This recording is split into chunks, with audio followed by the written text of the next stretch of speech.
Y me dicen, por favor, si ya se observan las diapositivas. Sí, ya se ve, profesor. Ok, correcto. Bueno, entonces, en la clase anterior nos habíamos quedado, si no mal recuerdo, en la diapositiva 7 u 8.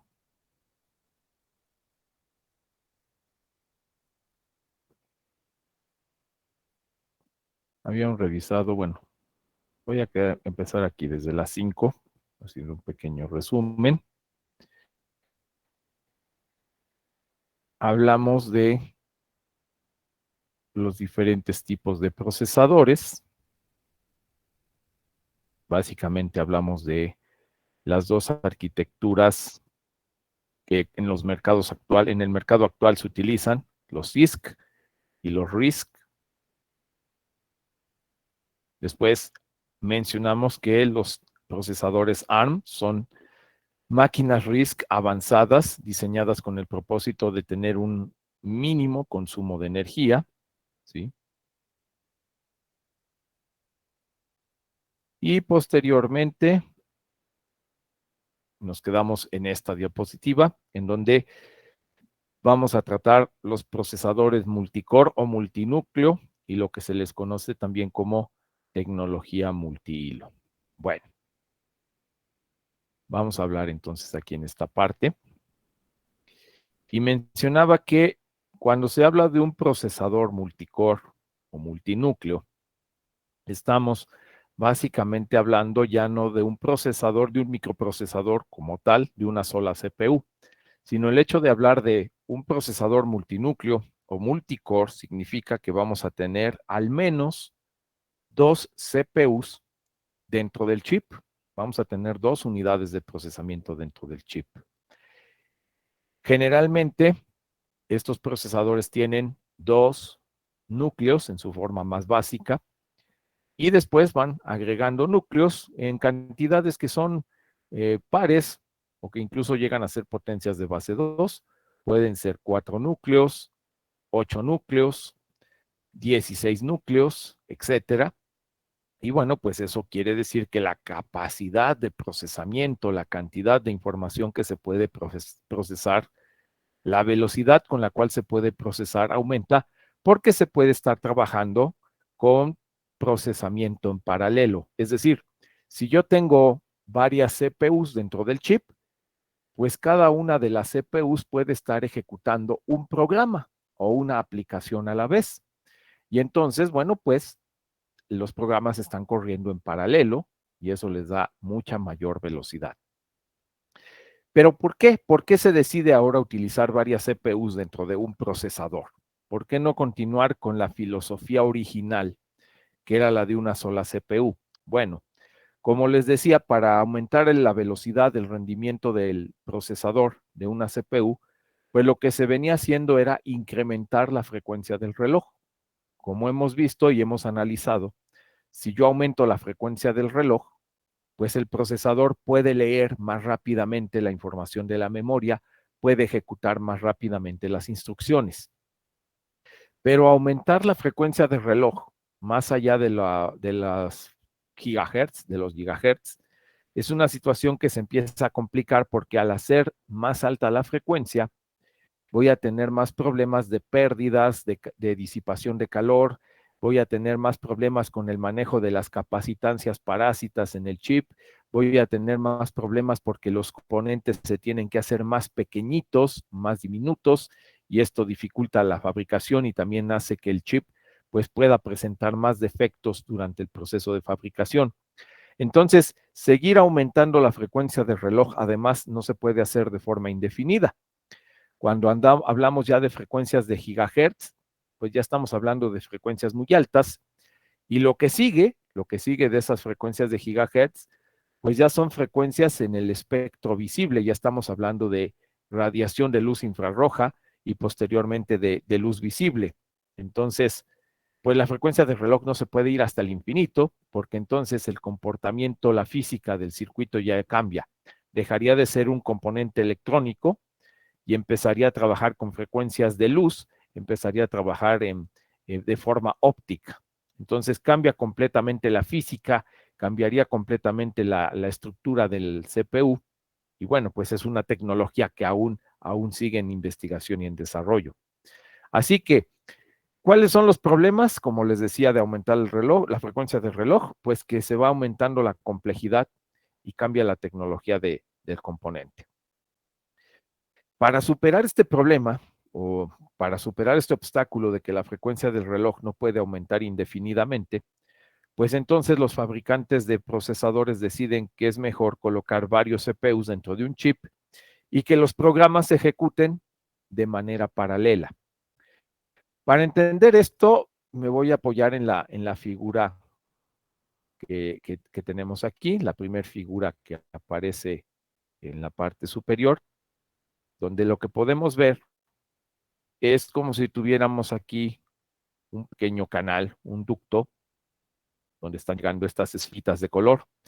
Y entonces lo que les quiero explicar es lo siguiente. Estas esferas de color amarillo, por ejemplo, representan las instrucciones de un programa o de una aplicación. Las esferas en color azul representan las instrucciones o el código de un segundo programa o de una segunda aplicación. Con un solo CPU, con un solo procesador, ¿qué es lo que tradicionalmente ocurre? Bueno, que primero entran las instrucciones de un programa, las de color amarillo, por ejemplo. Cada esferita es una instrucción de ese programa. El cuadrado es el chip, es el procesador, y entonces, conforme van llegando las instrucciones, que es cada una de las esferitas, el chip va entregando, las va procesando y va entregando en la salida resultados para cada una de estas instrucciones. Pero las esferitas de color amarillo son instrucciones de un mismo programa. Entonces, como pueden ver, hasta que termine de ejecutar ese programa, hasta que termine con la última instrucción del programa en amarillo, pues comenzará a ejecutar las instrucciones del programa en color azul. Y hasta que termine de ejecutar toda la fila de instrucciones del programa azul, entonces podrá comenzar a ejecutar las instrucciones del siguiente programa. Y entonces, ¿qué es lo que tradicionalmente hacen los procesadores? Pues hacen esto, ejecutan las instrucciones o ejecutan un pedacito de instrucciones de un programa y después dedican tiempo a ejecutar otro programa u otro pedacito de instrucciones de otro programa y así sucesivamente. La ejecución es secuencial, un programa después del otro, ¿sí? Pero si tenemos varios CPUs, si tenemos varios núcleos, bueno, pues ahora imaginen que tenemos un procesador que está ejecutando un programa, pero si tenemos otro procesador dentro del CPU, bueno, pues las instrucciones en azul se pueden estar ejecutando en el otro procesador y entonces puedo estar ejecutando dos programas al mismo tiempo, uno en cada procesador o uno en cada núcleo. Por ejemplo, en su computadora, si en este momento tienen abierto el software de Meet, el navegador y están en la sesión de Meet, un núcleo, un núcleo del procesador se está encargando de ejecutar el software de la videoconferencia a través de Meet. Y otro núcleo, si tienen más núcleos en su computadora, pues otro núcleo está ejecutando otro programa en paralelo, como podría ser el antivirus o podría ser que tengan abierto un archivo en PDF. Bueno, pues el otro núcleo está ejecutando otros programas en paralelo y eso permite que aumente la velocidad porque está ejecutando los programas al mismo tiempo. Los primeros procesadores multinúcleo trabajaban de esta manera. Después se agregó algo que se le llamó tecnología hiperthreading, ¿sí? Tecnología hiperthreading, se le dio este nombre en los procesadores de Intel, o se le llama simultaneous multithreading, SMT, en los procesadores de AMD. AMD es una empresa competidora de Intel. ¿Y qué significa esto de hiperthreading o simultaneous multithreading? Bueno, en esa tecnología multithreading, el procesador tiene la capacidad de estar ejecutando, un CPU va a tener la capacidad de estar ejecutando dos programas, ya no uno, dos programas, aparentemente al mismo tiempo. En realidad no está ejecutándolos al mismo tiempo, pero da la impresión de que así es. ¿Cómo hace esto? Bueno, como pueden ver aquí,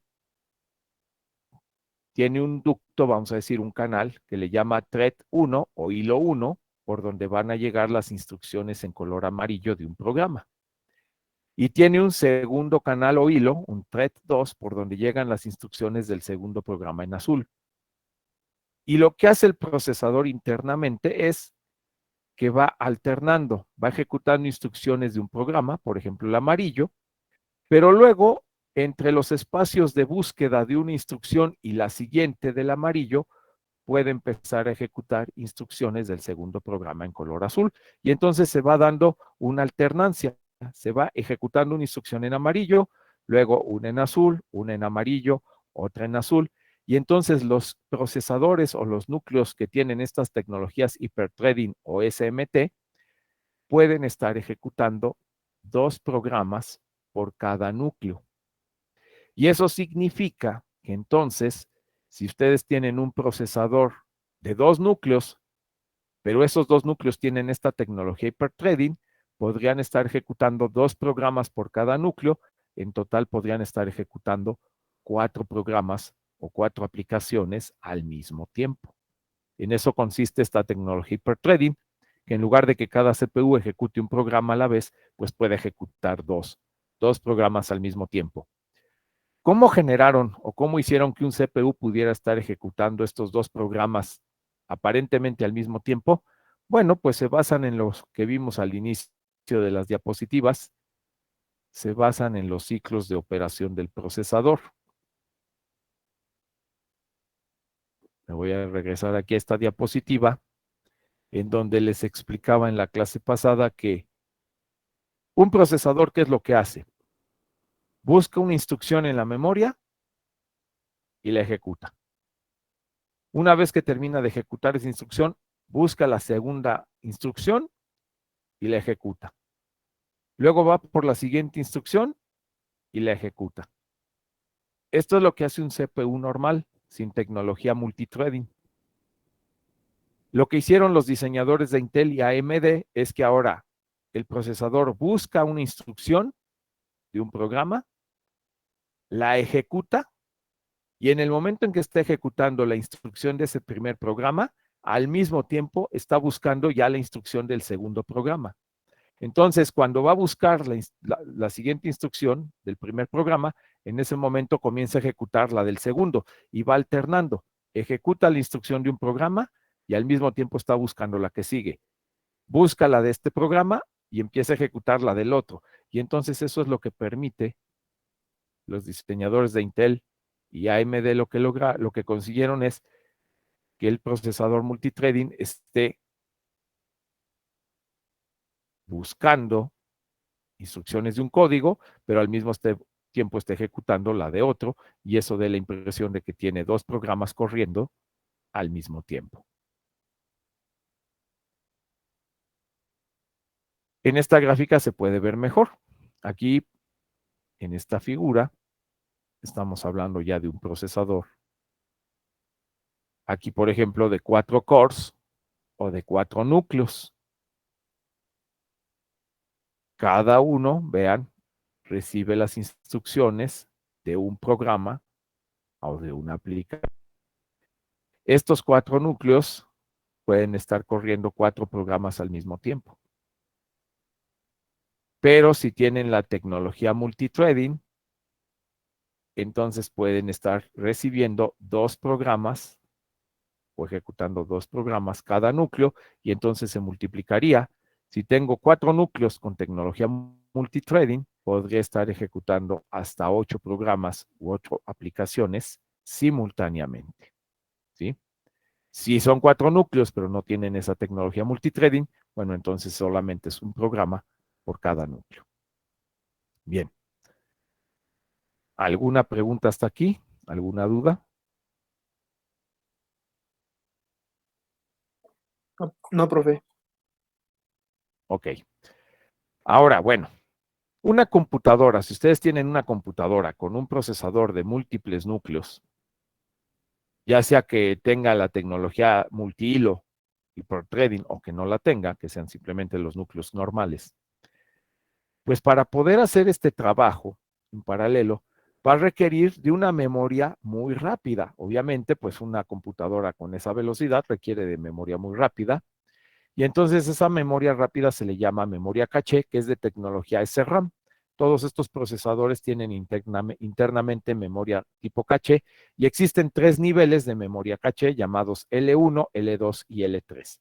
La más rápida es la de nivel L3, la más lenta la nivel L1.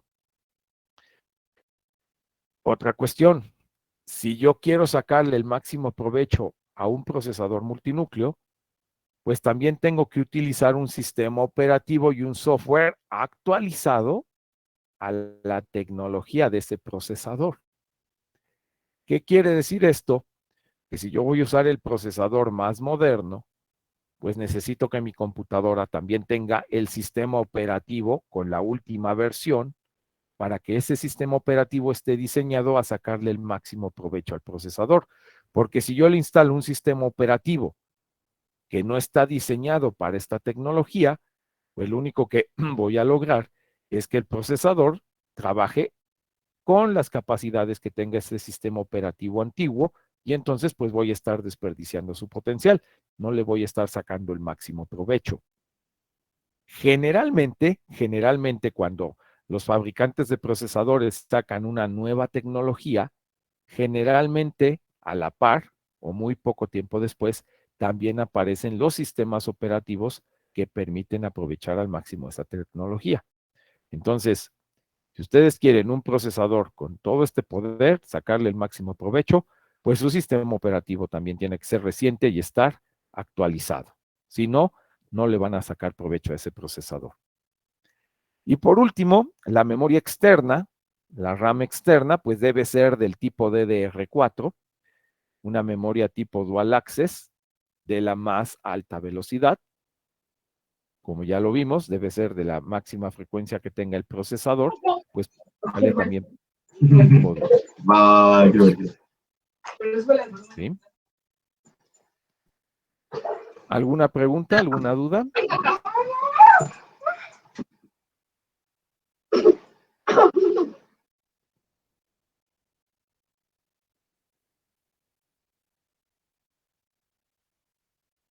¿No? ¿No hay dudas? ¿No hay preguntas? No, profe, por mi parte no. Ok. Bueno, en resumen, con los procesadores modernos, ¿qué factores determinan la velocidad? En primer lugar, la frecuencia de reloj. En segundo lugar, cuántos núcleos tenga el procesador, porque dependiendo del número de núcleos, va a ser el número de aplicaciones que pueden estarse ejecutando en paralelo. En tercer lugar, si utiliza o no tecnología multihilo, es decir, si puede ejecutar simultáneamente 2 aplicaciones o no. El cuarto aspecto es la memoria caché, la cantidad de memoria que tenga. El quinto aspecto que afecta es el número, el tamaño de palabra o el número de bits de datos. Ya hemos hablado de ello. Pueden ser 8, 16, 32, 64 bits que tenga el procesador. El sistema operativo, si hablamos de computadoras, el sistema operativo que utilice. Y por último, pues la arquitectura. Harvard o von Neumann. Obviamente todos los procesadores modernos se están basando en tecnología Harvard para lograr una ejecución al mismo tiempo más rápida, que puedan al mismo tiempo accesar a datos e instrucciones. Todos estos son, pues, los factores que influyen en la velocidad de un procesador moderno. Y bueno, esta tabla, la hice el año pasado, en 2020. Probablemente requiera ya alguna actualización porque pues sabemos que estas tecnologías siguen avanzando y están avanzando muy rápido. Aproximadamente cada año y medio, cada 2 años está surgiendo una nueva familia de procesadores. ¿Cuáles son los fabricantes más importantes? ¿Quiénes son las empresas que se dedican a fabricar estos microprocesadores y cuáles son sus nombres para que tengan ya conocimiento de ello? Si hablamos de procesadores para PCs, para computadoras personales, para videojuegos, pues quienes dominan este mercado son Intel. Intel, que fue quien creó el primer microprocesador en la historia, es el pionero. Intel crea el primer microprocesador, como ya les he comentado, en 1972, 74. Y actualmente presenta 4 familias de procesadores para las computadoras. La familia i3, que se le conoce como de gama baja, porque son los procesadores más económicos, pero también los que tienen pues el menor rendimiento, no son precisamente los más rápidos, ni los que tienen más núcleos, están basados prácticamente en 2 y 4 núcleos como máximo, pero son procesadores económicos con capacidades limitadas. Luego tenemos la gama intermedia, que son los procesadores i5, que son los procesadores que, digamos, podemos considerar los más adecuados en este caso, por ejemplo, para ustedes como estudiantes. Tienen un poder de procesamiento intermedio, tienen también un costo pues relativamente intermedio, no son los más baratos, tampoco los más caros, pero permiten ejecutar las tareas normales de abrir archivos con documentos, de hacer cálculos, de hojas de cálculos, de conectarse a una videoconferencia con buena calidad, etcétera, hacer trabajo de oficina. Los procesadores i5 son la gama intermedia. Los procesadores i7, que es la gama la gama, digamos, alta, ya son procesadores que tienen una alta capacidad de procesamiento en paralelo, tecnología multihilo. Estos son los procesadores que, por ejemplo, permiten trabajar con, pues, usar los videojuegos más modernos, de más alta resolución, con mayor velocidad. También pueden trabajar con videos, con gráficos a muy alta calidad, pero también son más caros.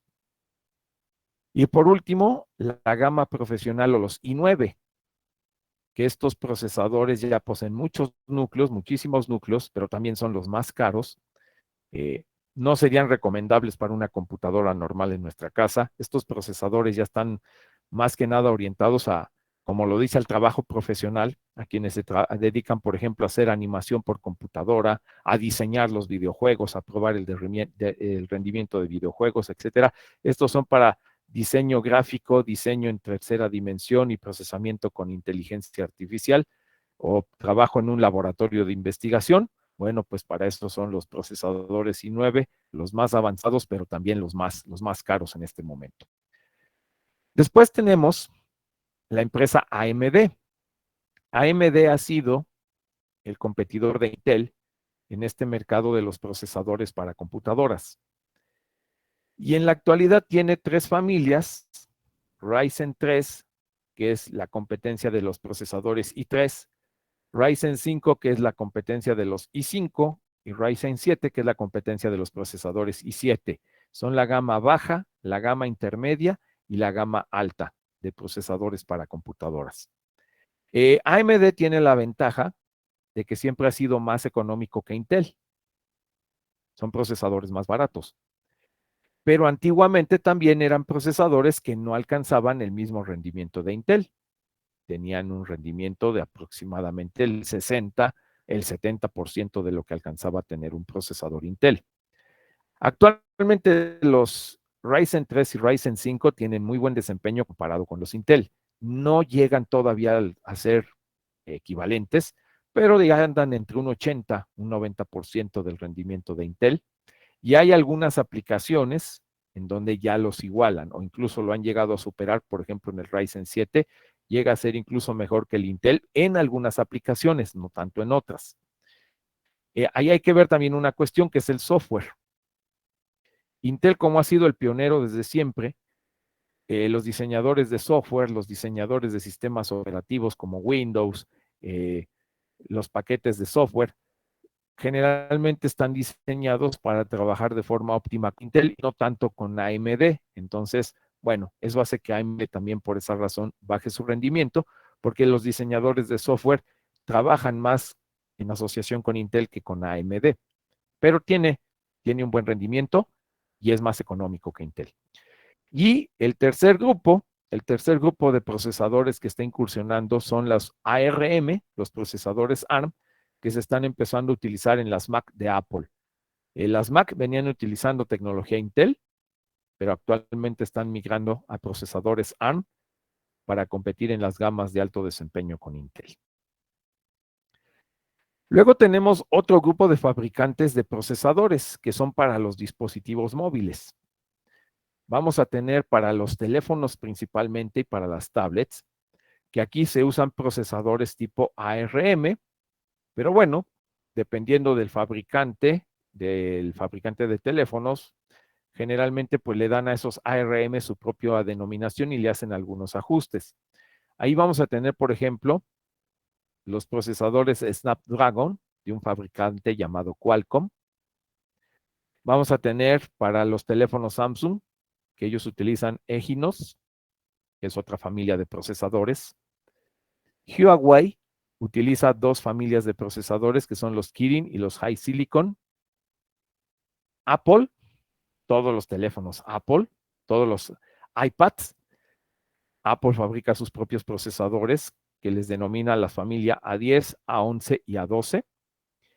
Y MediaTek fabrica una familia de procesadores llamados Helios A, P o X, que son los más simples, son los más económicos, pero son también los más limitados en cuanto a poder de procesamiento.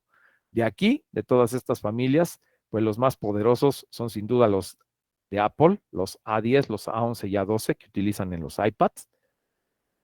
Y de ahí sigue los Snapdragon de Qualcomm y los Exynos de Samsung. Y Huawei con su familia de procesadores, que bueno, en este momento ha estado limitada, pero ha estado limitada más que nada por el bloqueo que Estados Unidos le está haciendo a Huawei con sus dispositivos. Y después, fuera del mercado de las computadoras, de los videojuegos y de los teléfonos, tenemos los sistemas embebidos o las computadoras en una sola tarjeta. Estos son los sistemas que comúnmente usamos los ingenieros en electrónica para nuestras aplicaciones. Y entonces, los sistemas de procesadores que se utilizan para las aplicaciones de ingeniería en donde nosotros pues no necesitamos ni tantos núcleos ni tanto poder de procesamiento, sino lo que necesitamos es que tengamos acceso al procesador para poder conectarle dispositivos externos y con el cual intercambiar información, pues ahí vamos a tener diferentes fabricantes. Tenemos, por ejemplo, Texas Instruments, que tiene varias familias de procesadores, los MSP430, los MSP432, la familia Piccolo, Tiva, etcétera, cada una con diferentes velocidades de reloj, cada una con diferentes tamaños de palabra que van desde los 8 hasta los 32 bits. Tenemos otra empresa que se llama ST Microelectronics, que esta es una empresa europea, es franco-italiana. Ellos manejan la familia STM de 8 bits y los procesadores STM de 32 bits. Obviamente está Arduino, que está basada en procesadores ABR de 8 bits, en su versión más básica, en su versión que es la que más común, la que más comúnmente se utiliza. Lo que todos llaman Arduino, en realidad no se le llama así al procesador. El procesador se le llama ABR, son procesadores ABR, y Arduino es el nombre de la tarjeta donde va montado ese procesador. Pero bueno, se ha popularizado el nombre de Arduino, pero ese no es el nombre del procesador. Los procesadores que tienen las tarjetas Arduino son ABR de 8 bits o ARM Cortex de 32 bits en las tarjetas más avanzadas. Otro fabricante de procesadores es Microchip, que tiene los conocidísimos PICs, que pueden ser de 8, 16 y 32 bits, pero que también compró los ABR, compró licencias para fabricar chips ABR de 8 bits y tiene una familia de procesadores de señales llamados DSPIC. Y bueno, ya en términos más avanzados, tenemos la Raspberry, una microcomputadora Raspberry que está basada en procesadores ARM, procesadores ARM de la tipo Cortex. Básicamente, todo este grupo, como les digo, pues son las tarjetas que utilizamos los ingenieros para construir nuestros propios sistemas, nuestros propios circuitos electrónicos. Y bueno, todas estas familias de dispositivos móviles se utilizan en teléfonos celulares y los Intel, los AMD y los ARM para Apple para las computadoras. Cada uno de estos tiene, digamos, su propio nicho de mercado que cubrir y los dispositivos que ofrece pues son características específicas para esos mercados. Bien. ¿Alguna pregunta hasta aquí? ¿Alguna duda, jóvenes? ¿Algún comentario? Profe, ¿Sí? ¿y a qué se refiere exactamente lo de las generaciones en el procesador Intel? Uno ve que hay uno que es, no sé, i5 de décima generación, el i7, así, pero van como Ajá. modificando las generaciones. Ah, bueno, ok, sí. Son generaciones, es como en el software, ¿no? Por ejemplo, ustedes compran un software y les dicen la versión 1.0, pues es la primera versión. Y ya después van surgiendo las mejoras, ¿no? La versión 2.0, que ya agrega algunas funciones adicionales o hace mejoras para que funcione más rápidamente. La versión 3.0 que lo hace más amigable o que ya tiene mejoras en la seguridad. En fin, en las versiones de software, cada versión pues le va agregando alguna mejora o va corrigiendo algún defecto o deficiencia que tenía la versión anterior. Lo mismo ocurre en el hardware. Intel, en su línea de procesadores, tiene generaciones. Entonces, la primera generación quiere decir que es el primer diseño en hardware que hicieron, por ejemplo, de los i3 o de los i5. Bueno, funciona, pero pues la siguiente generación le agregaron funciones para que tenga un desempeño más rápido o para que pueda trabajar con una frecuencia de reloj más alta o para que consuma menos energía o para que pueda trabajar con más instrucciones, con instrucciones más complejas, le van agregando algunas nuevas instrucciones o le van cambiando el disipador de calor para que pueda trabajar con más temperaturas, es decir, que pueda forzarse al reloj a trabajar a más alta frecuencia, etcétera. Cada generación le va agregando alguna mejora o le va corrigiendo algún defecto a la versión anterior. Y eso quiere decir que es un procesador mejorado, que va a tener un mejor desempeño. A eso se refieren las generaciones, que si no mal recuerdo, ahorita andan ya en la 10ª generación, toda esta familia de procesadores de Intel. Y Sí. lo mismo pasa con los Ryzen. Los Ryzen también van mejorando, van sacando nuevas generaciones. Ok, profe, va que va. Bien, ¿alguna otra pregunta? Profe, ¿Sí? tengo una duda. ¿Los nanohilos qué hacen? ¿Que sea más rápido? Los nanohilos se está refiriendo a lo que acabamos de ver, al hiperthreading. De hecho, los threadings la traducción son los hilos, ¿sí? Entonces, cuando hablan de hilos, bueno, estamos hablando de que tiene esa capacidad de que un solo CPU puede estar ejecutando por lo menos 2 programas aparentemente en paralelo, pero ya vimos que no lo hacen al mismo tiempo. Va ejecutando uno, luego otro, va intercalando instrucciones, pero eso se refiere a los hilos. El que le hablen nano significa que es un procesador que utiliza componentes tan diminutos, transistores tan pequeños que están en dimensiones nanométricas. Por ejemplo, estos procesadores, estamos hablando que usan tecnología de 10 nanómetros. Quiere decir que eso mide cada transistor. Imagínense nada más. 10 a la menos 9 metros, o sea, 1/1000ª de milímetro, es la dimensión de cada uno de los transistores en estos procesadores de dimensiones nanométricas o de tecnología de 10 nanómetros. Y se está desarrollando las tecnologías de 5 nanómetros y 3 nanómetros para que sean todavía más pequeños esos componentes. Bueno, también hablando de eso, por ejemplo, o sea, la evolución ha sido que se vaya reduciendo para que sea, porque antes eran de 12, creo que Ajá, 12 nanómetros, después volvió, ahorita actualmente creo que lo máximo son 9 ajá, así y es. están generando creo que otro para que sea de 7, Sí. pero ese reducir, ¿en qué es más, en qué nos ayuda a nosotros? ¿Qué evoluciona? Cuanto más pequeños son los transistores, puedo poner más transistores dentro del mismo chip. Y eso quiere decir que, acuérdense que todos estos procesadores para las PES son tipo CISC. Y los CISC lo que hacen es que para agregar nuevas instrucciones o que para que puedan realizar nuevas tareas, pues le tengo que agregar más circuitos para poder realizar esas tareas complejas al procesador. Entonces, si yo le quiero agregar más hardware en el mismo tamaño de chip o en el mismo espacio de silicio, pues lo que tengo que hacer para que pueda colocar más transistores es que estos transistores sean más pequeños. Para que incluso los pueda colocar más próximos entre sí. Pero también hay otra consideración. Cuanto más pequeño sea el dispositivo, puede trabajar a una mayor frecuencia de reloj. Entonces va a ser más rápido.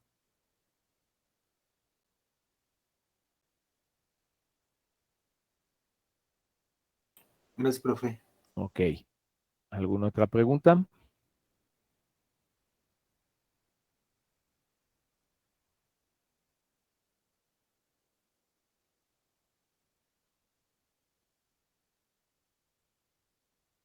¿No? Bueno, pues entonces miren, estas 10 diapositivas son a grandes rasgos un panorama en donde ustedes ya pueden ver pues los diferentes tipos de procesadores que hay. Acá vamos a hablar ahorita de los fabricantes de los procesadores. Y ahora vamos a hablar aquí, vamos a hacer un pequeño resumen histórico de los procesadores. Entonces, esto lo voy a presentar en el pizarrón.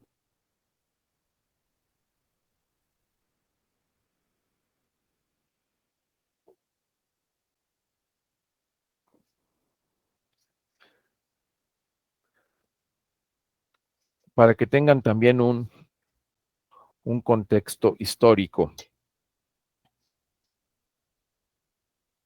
Entonces, como les decía, si hablamos de una evolución,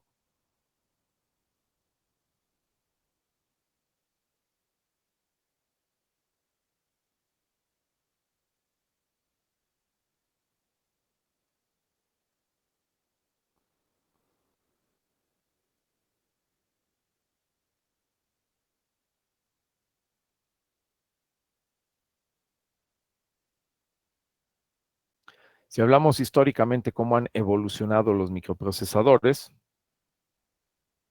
bueno, pues nos tenemos que remitir hasta la década de los 70 del siglo pasado, ¿sí? Entonces, como les decía, 1972 al 74, hay una empresa que se llama Intel, que fabrica el primer procesador, el primer microprocesador, la primera CPU dentro de un chip. Y es un microprocesador de 4 bits de tamaño de palabra. A este primer procesador le llaman 4004. Posiblemente el 4 es por esa característica de que es de 4 bits. Más adelante, hacia 1979, desarrollan procesadores de 8 bits.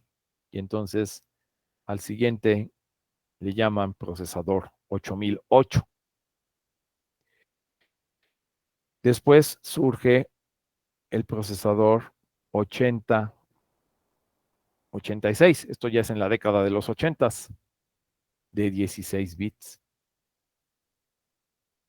Entonces, pues esto fue aumentando el tamaño de palabra, pero también fue aumentando la frecuencia de reloj y la capacidad de memoria.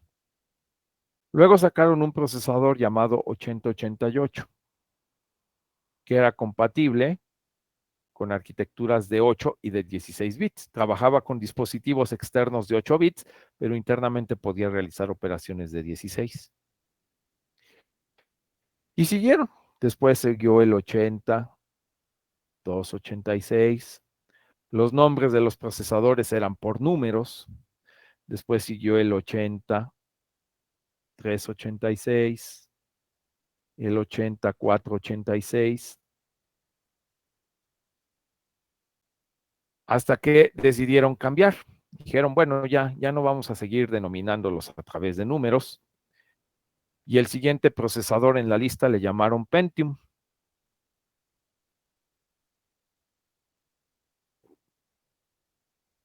Y hubo varios procesadores Pentium, el 1, 2, 3,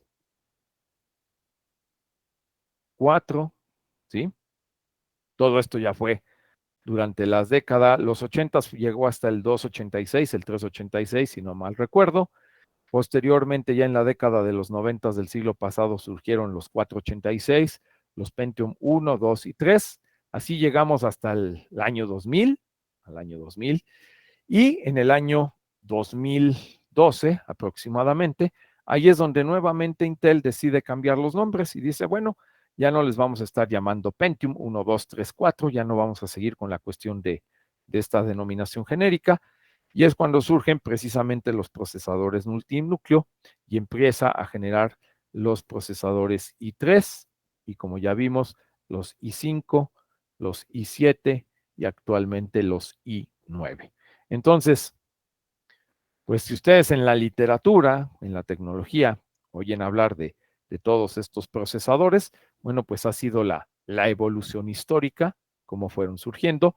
Como les digo, Intel ha sido desde entonces el pionero y quien se apropió del mercado propiamente para que sus procesadores se utilizaran en las computadoras personales.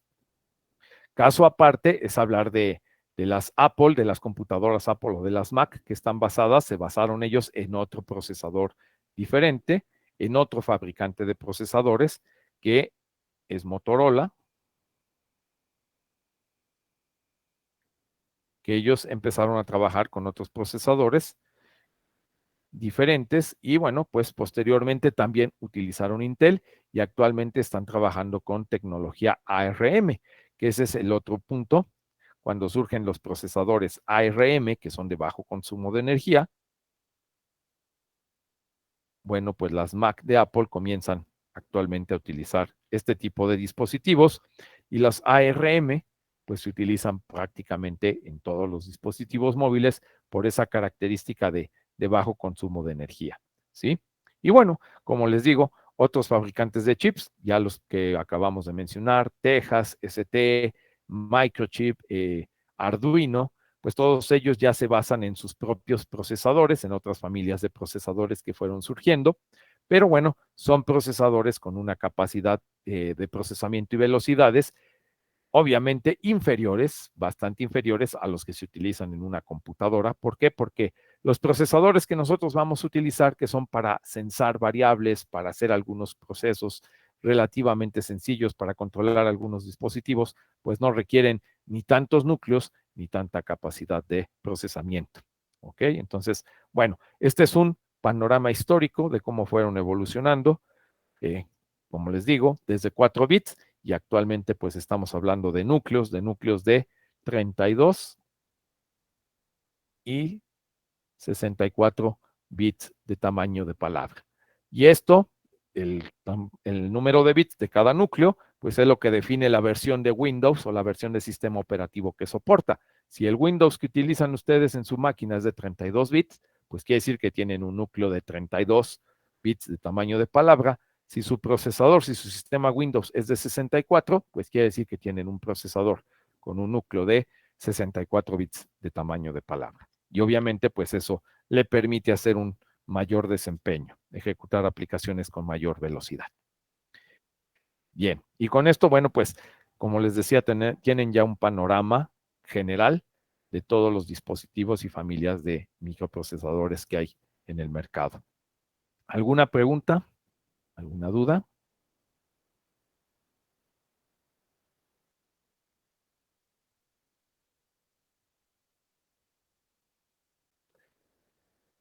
¿No?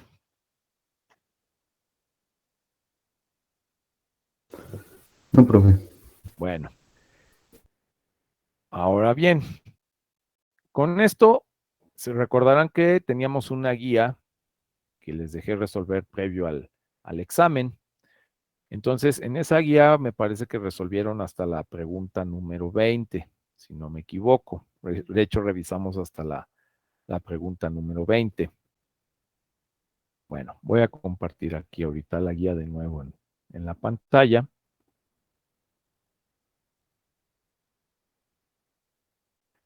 Con toda esta información que está en las diapositivas y que acabo de mencionar, pues ya pueden comenzar a resolver las siguientes preguntas. De hecho, a terminar la guía. ¿Sí? Aquí, por ejemplo,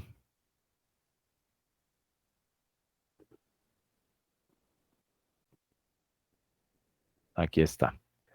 La pregunta, a partir de la pregunta 21, explicar con sus propias palabras en qué consisten los ciclos de búsqueda y ejecución, qué significan los términos CISC y RISC, 4 diferencias entre los procesadores CISC y RISC, qué es un procesador ARM, en qué dispositivo se utiliza y por qué es un procesador multinúcleo, qué es una tecnología multihilo, STM o hiperthreading, etcétera, etcétera. Con lo que acabamos de ver, ya pueden contestar la guía desde la pregunta 21 hasta la 30. Y bueno, pues esta información obviamente es con lo que vamos a comenzar para el segundo examen parcial. Así que de tarea, jóvenes, se va a quedar que terminen de responder esta guía. Y bueno, pues checamos las respuestas en la siguiente clase, ¿de acuerdo? Y por último, el día de hoy, quiero que vayan, por favor, a Classroom. Esta mañana publiqué un material. Es un conjunto de 3 videos, ¿sí? En donde les van a dar más detalles precisamente acerca de lo que acabo de mencionar, de los diferentes tipos de procesadores, ¿sí? Tanto de los procesadores ARM, como los procesadores Intel, como los procesadores para dispositivos móviles. Entonces, les voy a pedir, por favor, que ahora vayan a ver esos 3 videos y una vez que terminen de revisar este material, pues nada más regresamos aquí a la videoconferencia para ver si hay alguna duda, alguna pregunta y hacer algunos comentarios finales acerca del tema, ¿de acuerdo? Son aproximadamente 20 minutos, así que nos vemos de regreso aquí en la videoconferencia 10 minutos antes de las 10, por favor. Vayan a checar el material. ¿Alguien quiere hacer algún comentario? ¿Alguien tiene alguna pregunta? Yo, profe. A ver, María Ángel, comenzamos contigo, por favor. Bueno, yo le quería preguntar que entonces, la empresa ARM, bueno, en el video mencionaba que, pues él no fabricaba, como tal los procesadores, que solamente hacía los diseños. Mi pregunta es, o sea, ¿le vende como el mismo diseño del microprocesador o del procesador a todas las empresas o en específico, la empresa, no sé, bueno, una empresa X le pide un diseño y le vende como uno específico para ella y ya ella le cambia algo al diseño y lo fabrica o cómo? Sí, ARM vende la licencia, es decir, yo te vendo el diseño del procesador básico y entonces tú lo puedes fabricar y ya si le quieres agregar algo a ese procesador específicamente como fabricante, lo puedes hacer, pero el diseño básico es el mismo y se lo vende a todos. Ok. Bueno, esa era mi duda. O sea, si era como uno para todos o le hacía como el diseño en específico a la empresa. Sí, les vende el mismo a todos. Tiene diferentes generaciones, diferentes modelos, por así decirlo. Vende la licencia del modelo genérico para todos y ya cada uno de los fabricantes le pone sus propios componentes extra para hacer lo propio y decir que no está copiando el de otro, por así llamarlo. Ok.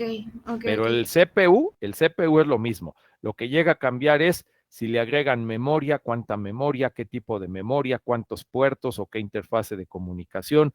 Algunos pueden agregarle una comunicación Wi-Fi, otros Bluetooth, otros tipo Ethernet, en fin, eso es lo que cambia, pero el procesador sigue siendo el mismo. Ya. Y por ejemplo, ARM, ahora que Huawei pues está peleado como con Estados Unidos, el Kirin que utiliza, ¿también le vendió a ARM el diseño o ellos lo fabricaron? Bueno, ellos lo hicieron. Anteriormente, antes del bloqueo, todavía le vendía ARM los diseños a Huawei. Y ahorita ya no pueden, no está, es parte de la guerra comercial y tecnológica, que ya no tenga acceso a los diseños de ARM. Entonces ahí lo que buscan es eso, que Huawei se distraiga o busque un nuevo fabricante de procesadores, que obviamente no va a ser fácil y que no pueda alcanzar el desempeño de los ARM. Ah, ok. En la guerra se vale de todo, dicen. Sí, ¿quién más? O que Huawei arme, ¿no? Sus propios diseños, esa sería como la otra. Ajá, o que busque una empresa que sustituya a los ARM. Oiga, profe, entonces por eso a los iPhone es tan conocido que se les acabe su batería tan rápido, porque su procesador se enfocó más en la potencia Exactamente. y no Exactamente. en mantener una buena energía del dispositivo, una buena batería. Exactamente. Órale. Profe, ¿y no hay Exactamente. uno que se enfoque en las dos cosas? Bueno, o sea, que trate de hacer las dos cosas. Los ARM son los que van otra vez, ARM son los que están buscando ese aspecto, o sea, ellos ya tienen la ventaja del bajo consumo y ahora ya están empezando a hacer procesadores de varios núcleos, de manera que puedan aumentar el desempeño, pero conservando ese bajo consumo de energía. Ese tipo de procesadores son los que van a utilizar en las Mac de ahora en adelante y desplazaron de ahí a los Intel.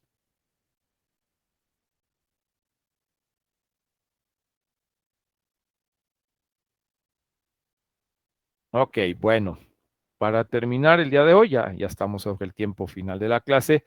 La conclusión es la siguiente. La idea es que ustedes ya saben definir qué es un microprocesador, ¿verdad? Fue parte de lo que hemos visto en las últimas clases, definir qué es un microprocesador. Pero el propósito de toda esta información y estos videos es que además conozcan que hay muchos microprocesadores, que hay muchas familias, que hay diferentes gamas, que cada una presenta diferentes características y tiene diferentes campos de aplicación. Obviamente, un estudio a detalle de cada una de esas familias y de cada uno de esos procesadores, pues nos llevaría todo el semestre. Simplemente es que tengan un panorama general en estos momentos, pero que sea un panorama que les sirva para tomar decisiones como ingenieros, que les sirva para tomar decisiones con un criterio técnico. Es decir, que si ustedes quieren comprar una computadora, quieren comprar un teléfono, tengan ya en claro que hay diferentes gamas, diferentes costos, diferentes capacidades de procesamiento de esos dispositivos y que puedan elegir el mejor, definiendo dos aspectos. Primero, ¿para qué lo quieren usar? No es necesario comprar siempre ni el teléfono más caro ni la computadora más cara. Debe ser un equipo que sea apropiado para la aplicación que le van a dar. Si no van a trabajar con animaciones, con videojuego, con inteligencia artificial, no necesitan lo más caro. Cumple sus necesidades una gama intermedia. Entonces, que tengan esos criterios para su beneficio personal, para que elijan el mejor equipo de acuerdo a para lo que lo van a usar y al costo que tenga el equipo.